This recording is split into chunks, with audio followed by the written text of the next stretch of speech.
Sa mga hindi na kinakaya ang presyo ng bigas, asahang magmumura daw yan sa susunod na taon ayon sa Department of Agriculture. Bago magpasko naman ay target makumpleto ang daang-daang dose ng bakuna kontra African Swine Fever. Nakatutok si Ivan Mayrina. Kung 52 ngayon ang kunyari ang bigas, dapat by January nasa 48 na lang yan. Kung 50 ang bigas ngayon, 45 dapat yan by January. Mas mababang presyo ng bigas ang buwan naman ng good news sa sasalubong sa susunod na taon ayon sa Agriculture Department. Dahil daw yan sa damang epekto ng Executive Order 62 na nagbababa ng taripa sa imported na bigas sa 15% mula sa 35%. Si Pangulong Bongbong Marcos positibong bababa pa ang presyo ng bigas sa pinangunahang sectoral meeting kasamang DA at DOF. Sabay niya ng tinatayang pagbaba rin ng inflation rate sa 2.5% ngayong Setyembre.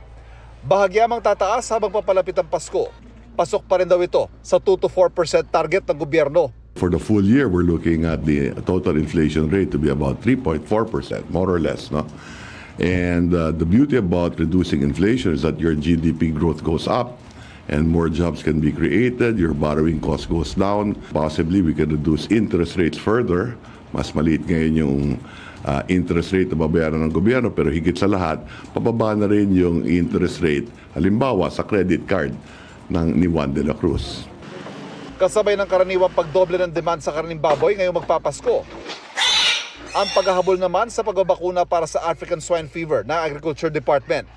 10,000 baboy na ang nababakunahan at inaasahang makukumpleto ang biniling 600,000 doses ng bakuna sa pagtatapos ng taon. Napaka-importante na ma-roll out talaga natin yung ASF vaccine, no, to lalo na sa mga backyard farmers, livestock growers natin, dahil this will pag may confidence na ang mga magbababoy sa vaccine na to, and then they will start investing again in farms, pati yung mga commercials natin, at magre-repopulate.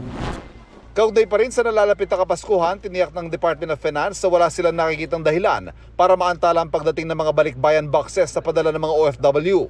Para naman sa mga remittances mula sa mga Pinoy abroad, inaasahang hindi nalalayo pa sa kasalukuyang 55-1 na palitan ng piso kontra dolyar.